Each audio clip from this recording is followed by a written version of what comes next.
என்ன ஆதி நம்மள வர சொல்லிட்டு கதவை சத்திட்டு உன் உள்ள இருக்கானா இல்ல வீட்டை விட்டு வெளியே போயிட்டானான்னு தெரியலையே. ஆமா, இவனை நம்பி நைட்டுக்கு சிக்கனு மட்டன்னு சமைக்கலான்னு வாங்கிட்டு வந்திருக்கோம். உள்ள இருக்கானா இல்ல வெளியே போயிட்டானான்னு தான் தெரியல. சரி வா உள்ள போய் பார்க்கலாம். உள்ளதான் இருப்பான். லைட் உள்ள போட்டிருக்காங்களா? ஆமா வா உள்ள போலாம். பாத்தியா நம்மள வர சொல்லிட்டு கதவையும் திறந்து விட்டு எப்படி கிடந்து உறங்கிட்டு இருக்கான்னு. அவனுக்கு நதிக்கு நைட்டு ஒர்க் இருந்திருக்கும்ல, அதான் அப்படியே உறங்கிட்டு கிடக்கான். ஆதி கார்த்தி 2 பேரும் வந்துட்டீங்களா? ஆமா ஆமா நாங்க வந்து ரொம்ப நேரம் ஆச்சு. ஆமா கதவை கூட லாக் பண்ணாம இப்படி படுத்து உறங்கிட்டு இருக்க. நேற்று நைட்டு ஒர்க் இருந்துச்சுல, காலையில 4 மணிக்கே எந்திரிச்சு அவளை கொண்டு போய் விட போனேன். அதுக்கப்புறம் உறக்க வரவே இல்லை. அவ எல்லாமே அப்படியே வச்சுட்டு போனாலா, அதான் வீடெல்லாம் க்ளீன் பண்ணிட்டு அப்படியே வந்து இருந்தேன், நல்லா உறங்கிட்டேன். நாங்க வர வரைக்கும் வெயிட் பண்ணிருக்கல ராம், எல்லாரும் சேர்ந்து பண்ணிருக்கோம்ல. அது ஒன்றும் பரவாயில்ல, எனக்கு நேரமும் போகல உறக்கமும் வரல, அதனாலதான் நான் க்ளீன் பண்ணிட்டு இருக்கேன். சரி நீங்க ஏன் அங்கே நிக்கீங்க, வாங்க உள்ள வாங்க. ஆமா என்னது இது கையில? என்னடா அதுக்குள்ள மறந்துட்டு போல? அதானே நைட்டு இன்னைக்கு நம்மளே குக் பண்ணி சாப்பிடலாம் தானே பேசிட்டு இருந்தோம். அட ஆமா மறந்துட்டேன். அட வாங்க மக்களே, 2 பேரும் நல்லா இருக்கீங்களா? ஆமா அங்கிள் நல்லா இருக்கோம், நீங்க நல்லா இருக்கீங்களா? ஆமா மக்களே நான் நல்லா இருக்கேன். நல்லா இருக்கீங்களா அங்கிள்? ஆமா கார்த்தி, உன்னை பார்த்து இவ்வளோ நாளாச்சு. ஆமா அங்கிள், வேலை விஷயமா வெளியே போனதுனால வர முடியல. என்ன அங்கிள் இப்ப நீங்க இங்கதான் இருக்கீங்க போல? அப்படியெல்லாம் இல்ல மக்களே, வீட்டுக்காரியும் இல்ல மகளும் இல்ல, அதான் அங்க தனியா நிக்காண்டான்னு ராம என்ன இங்க கூட்டிட்டு வந்துட்டான். நாங்க 2 பேரும் அங்கேயும் இங்கேயும் மாறி மாறி தான் நிப்போம்.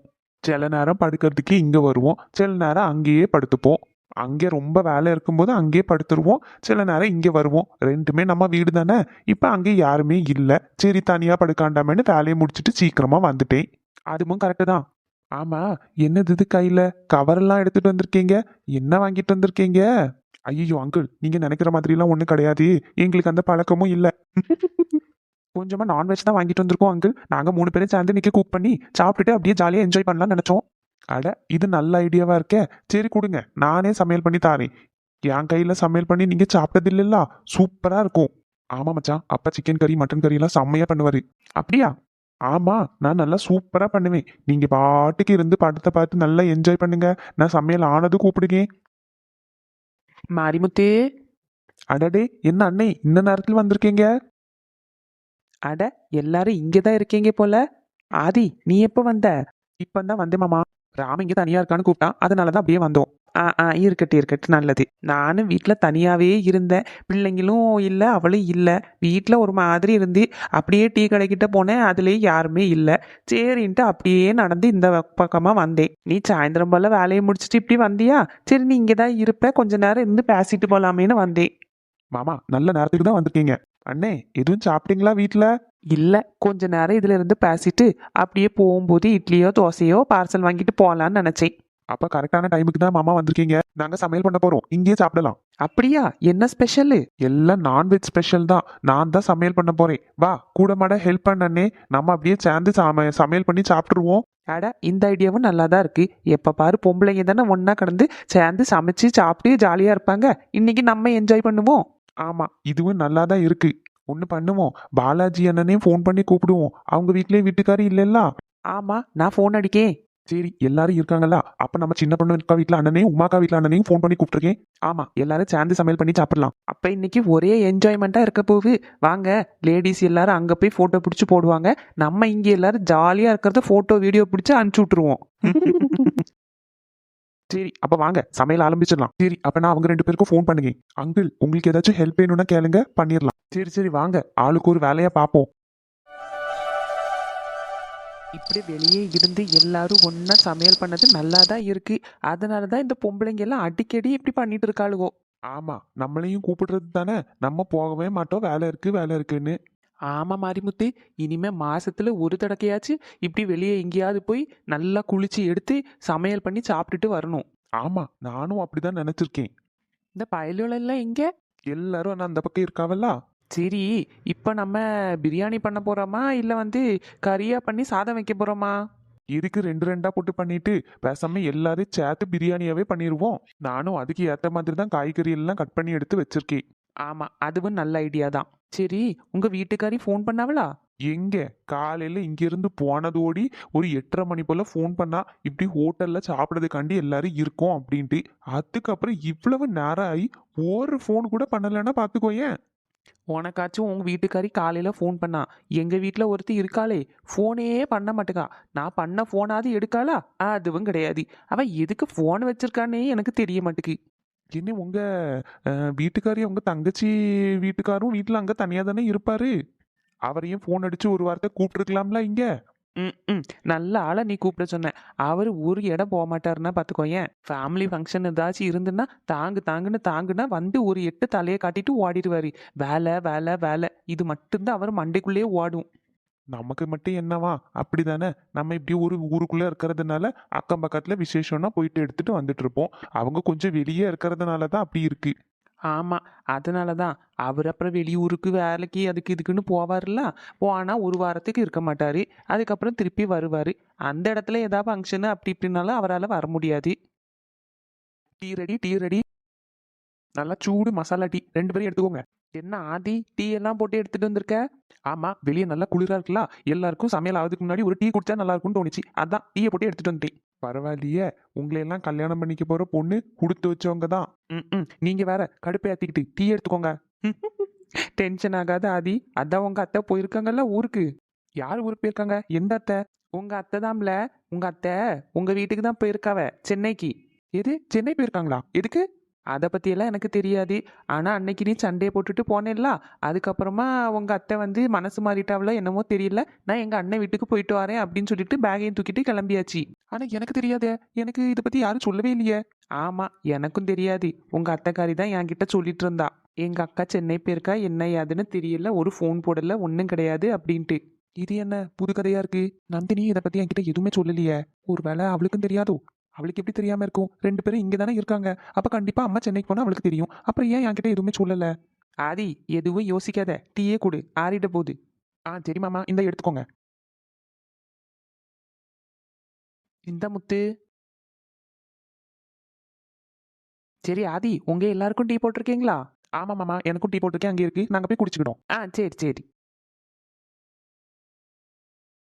என்ன விஷயம்? நீங்க ஆதிட்ட ஏதோ பேசிட்டு இருந்தீங்க. ஒன்றும் இல்லை மாதிரி. அது ஒன்றும் இல்லை. உங்க மருமகளோட தங்கச்சி இருக்கால்ல, தங்கச்சிக்காரியும் இவனுக்கும் கல்யாணம் நிச்சயம் பண்ணதா பேசிட்டு இருந்தோம். அட அப்படியா? ஆமா, 2 பேருக்கும் கல்யாணம் பண்ணி வைக்கலான்னு பேசிட்டு இருந்தாவ. வீட்டுல எல்லாரும் அப்படி பேசுனத பிள்ளைங்களுக்கும் 2 பேருக்கும் பிடிச்சி போச்சு. ஒருத்தர் விரும்ப ஆரம்பிச்சிட்டாவ. இப்ப என்னாச்சு? இடையில ராமுக்கும் ஜனனிக்கும் ஆதி கல்யாணம் பண்ணி வச்சுட்டாம்ல. ஜனனி அம்மாக்கு அதான் கோவம். என் பொண்ணை கூட்டிட்டு போய் அந்த பையனுக்கு கல்யாணம் பண்ணி வச்சுட்டா அப்படின்ட்டு. ஐய அப்படியா? ஆமா, கல்யாணம் தான் பண்ணி வச்சாவ.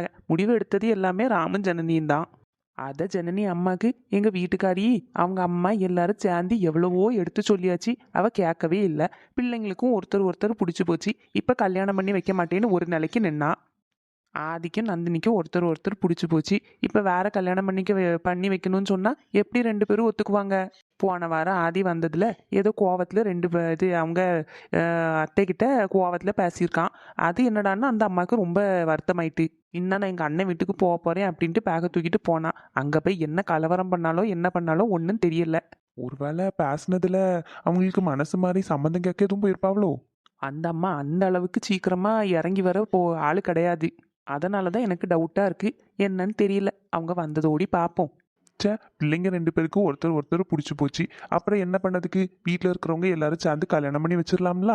ஆமா, மூத்தவ கல்யாணத்தை பார்க்க முடியலன்னு வருத்தம் இருக்கும். அதான் 2வது உள்ளவ கல்யாணத்தை கொஞ்சம் நல்லா கிராண்டா பண்ணலாம் அப்படின்ட்டு நாங்க யோசிச்சுட்டு இருந்தா இந்த அம்மா பார்த்தா இப்படி நம்ம கிட்ட சண்டையை போட்டுட்டு திரிyi. சரி விடுங்க, எல்லாம் சரியாயிடும். ஆமா மாதிரி பார்க்கலாம். நீ இந்த டீயை குடி. அப்புறம் அப்புறம் என்னாச்சுன்னே? அப்புறம் என்ன செய்யுதுக்கு? எடுத்தேன் பாரு ஓட்டம். தம்பி, சிரிக்காதீங்க, நிஜமா சொல்லுகேன். அதுக்கப்புறமா அந்த ஆலமரத்து பக்கத்தோட நான் வரவே மாட்டேன். என்ன, அப்ப நீங்க நிஜமா பாத்தீங்களா? பார்த்தேன். கருப்பு கலரு சாரி, பெரிய கருத்த பொட்டு, முடி காலு வரைக்கும் நீளம், நகமெல்லாம் என்ன பெருசு இருந்துச்சுன்னு தெரியுமா? கிம்மா, அன்னைக்கு நான் பார்த்தது என் கண்ணுக்குள்ள அப்படியே இருக்கு. எப்படின்னே தைரியமா டெய்லி அந்த வழியா வந்துட்டு இருந்தீங்க? வேற பொழப்ப பார்க்கணும்ல, வந்துதான் ஆகணும். என்ன, நிஜமா கேட்கறதுக்கே ரொம்ப பயமா இருக்க. ஆமா, கேட்கறதுக்கே பயமா இருக்கு. நீங்க எப்படிதான் அந்த பக்கமா வந்தீங்களோ தெரியல. ஆனா நம்புற மாதிரியும் இல்ல வினோது, அவங்க சொல்லுது கரெக்டு தான். என்னன்னே சொல்லுவீங்க? ஆமா, எங்க அப்பாவும் சொல்லியிருக்காங்க, முன்னாடி இவங்க எல்லாம் வேலை பார்த்துட்டு வரும்போது ரொம்ப லேட் ஆகும்ல, அப்ப இப்படிதான் அங்க இங்கன்னு ஏதாவது உருவத்தை பார்த்துட்டு வருவாங்களாம். நைட் ஆனா மாதிரி வீட்டுக்கு வரவே மாட்டாங்க. வெளியே குளிச்சு காலு கையெல்லாம் கழுவி நல்லா நீட் ஆயிட்டு தான் வீட்டுக்குள்ள வருவாங்களாம். முன்னாடி ரொம்ப எல்லாம் ஆள் அணக்கம் இருக்காதுல்ல, அதனால இப்படி ஏதாவது நடக்கும். ஒருவேளை நம்ம பிரம்மையா கூட இருக்கலாம். ஆமா தம்பி, நீ சொல்றது கரெக்டு தான். ஆனா இந்த காலத்துலயும் இதெல்லாம் நம்புறவங்க இருக்காங்களே. என்னை பொறுத்த வரைக்கும் சாமின்னு ஒன்று இருக்குன்னா பேயும் ஒன்றுன்னு இருக்கு. நம்ம அதை தொந்தரவு பண்ணாத வரைக்கும் நம்மளை அது ஒரு தொந்தரவும் பண்ணாது. அதுக்கு தான் முந்தி உள்ளவங்க சொல்லுவாங்க, வீட்டுக்கு வெளியே போனால் ரொம்ப லேட்டாக வரும்போது கையை காலெல்லாம் கழுவிட்டு முடிஞ்சா வெளியே குளிச்சுட்டு தான் வீட்டுக்குள்ளே வரணும் அப்படின்னு. ஆமா, அது எங்க அப்பாவும் அம்மையும் இப்பவும் சொல்லுவாங்க. முந்தி உள்ளவங்க எல்லாம் இல்ல, இப்ப உள்ளவங்களும் அதை சொல்லதான் செய்றாங்க. அது எந்த அளவுக்கு உண்மை பொய்ன்னெல்லாம் எனக்கு தெரியாது. ஆனால் எனக்கு அது ஒரு ரொம்ப பயங்கரமான ஒரு எக்ஸ்பீரியன்ஸாக இருந்துச்சு. அதுக்கப்புறமேட்டு நான் இந்த மாதிரி லேட் நைட்டு வேலைக்கே போக மாட்டேன். அப்படியே போனாலும் 10 மணிக்கெல்லாம் வீட்டுக்கு வந்துடுவேன். அதுலேயும் ரொம்ப தூரம் நடந்தாலும் பிரச்சனை இல்லை, அந்த ஆலமரத்து இதோட வரக்கூடாது அப்படின்ட்டு நான் ஊரை சுற்றி தான் வந்துட்டு இருந்தேன். அங்கிள், அப்ப நீங்க சைக்கிள் ஏதாவது வாங்கி அதுல வந்திருக்கலாம்ல. அப்போ உங்க கையில சைக்கிள் எதுவும் கிடையாதோ? அந்த காலத்தில் அப்படியெல்லாம் ஒன்றும் கிடையாதுமா. ரொம்ப இதாக தான் இருக்கும். ஒரு வீட்டில் சைக்கிள் இருக்குன்னா ஊருக்குள்ளே 2 3 பேர்கிட்ட தான் சைக்கிள் இருக்கும். அவங்களும் ரொம்ப பணக்காரங்களாக இருப்பாவ. எங்களுக்கெல்லாம் அந்த அளவுக்கு வசதி இல்லைல்ல, அதனால என்கிட்ட சைக்கிள் எல்லாம் ஒன்றும் கிடையாது. நானும் எவ்வளையோ வாட்டி எங்கள் அப்பாட்ட கேட்டிருக்கேன், ஆனால் வாங்கி தரல. ரொம்ப கஷ்டம்தான். நம்ம எல்லாம் அந்த காலத்துல இருந்திருந்தா என்ன பண்ணிருப்போமோ. அங்கிள், இந்த மாதிரி வேற ஏதாவது எக்ஸ்பீரியன்ஸ் இருக்குன்னா சொல்லுங்க, கேட்கறதுக்கு நல்லா இருக்கு. டேய், ஏன்டா இந்த நைட்டு நேரத்துல பேய் கதையை விட்டா உங்களுக்கு வேற ஒண்ணும் இல்லையாடா பேசுறதுக்கு? உண்மையோ பொய்யோ கேட்கறதுக்கு இன்ட்ரெஸ்டிங்காக இருக்குல்ல. சரி, அப்ப நான் ஒரு கதையை சொல்லுங்க, கேளுங்க. ஐ சூப்பரு, இன்னைக்கு கதையை கேட்டு என்ஜாய் பண்ண வேண்டியதான். நான் சின்ன பிள்ளையா இருக்கும்போது என்ன ஒரு 6th ஸ்டாண்டர்ட் 7th ஸ்டாண்டர்ட் படிப்பேன்னு நினைக்கிறேன். முக்காலும் பொங்கல் லீவுக்கு நாங்க எங்க பாட்டி ஊருக்கு போயிருவோம். அதாவது எங்க அப்பாவோட அம்மா வீட்டுக்கு. அது ஒரு பெரிய கிராமம். அந்த கிராமத்துக்குள்ள அவங்களுக்கே ஒரு ரூல்ஸ் இதுன்னு இருக்கு. ஏதாவது பிரச்சனை வந்துன்னா நம்ம இந்த சினிமால பாக்குற மாதிரி பஞ்சாயத்து கூட்டி தான் பிரச்சனையை முடிப்பாங்களே தவிர போலீஸ் அப்படி இப்படின்னு ஒன்றும் கிடையாது. எனக்கு தெரிஞ்சு இப்பவும் கூட அந்த ஊர்ல அப்படியே தான் இருக்கு. பெருசா மாற்றங்கள் எல்லாம் ஒன்றும் இல்லை. என்னன்னு சொல்லுவீங்க, இப்ப கூட அந்த மாதிரி வில்லேஜ் எல்லாம் இருக்கா? ஆமா, இப்ப கூட அப்படி இருக்கு. ஆனா நாங்க தான் இப்ப பாட்டி ஊருக்கு போறதில்ல. எங்க பாட்டியும் தாத்தாவும் இப்ப கிடையாது. பெருசா ஃபேமிலி மெம்பர்ஸ் யாருமே அங்க இல்ல. அதனால நாங்க ஊர் பக்கம் போறதில்ல. ஆனா சின்ன வயசுல வருஷம் வருஷம் அங்கே போயிருவோம். பொங்கல் லீவுக்கு போவோம். அப்படி இல்லைன்னா பெரிய பரீட்சை முடிச்ச லீவுக்கு போயிருவோம் வெக்கேஷனுக்கு. அந்த மாதிரி ரொம்ப இன்டீரியரா இருக்கக்கூடிய வில்லேஜ்ல எல்லாம் இந்த மாதிரி நிறைய நிறைய அமானுஷமான விஷயங்கள் எல்லாம் நடக்கும்னு கேள்விப்பட்டிருக்கோம். ஆமா, நான் கூட கேள்விப்பட்டிருக்கேன். அந்த ஊர்ல என்ன, நம்ம ஊர்ல கூட இடையில அந்த மாதிரி பிரச்சனை எல்லாம் இருந்துச்சுல்ல. ஆமா, அதெல்லாம் யோசிச்சாலே பயமா இருக்கு. அதுக்கப்புறம் அந்த பிரச்சனை எப்படி முடிஞ்சு போச்சுன்னே எனக்கு தெரியல. சரி, நீங்க கண்டினியூ பண்ணுங்க. கேளுங்க கதைய.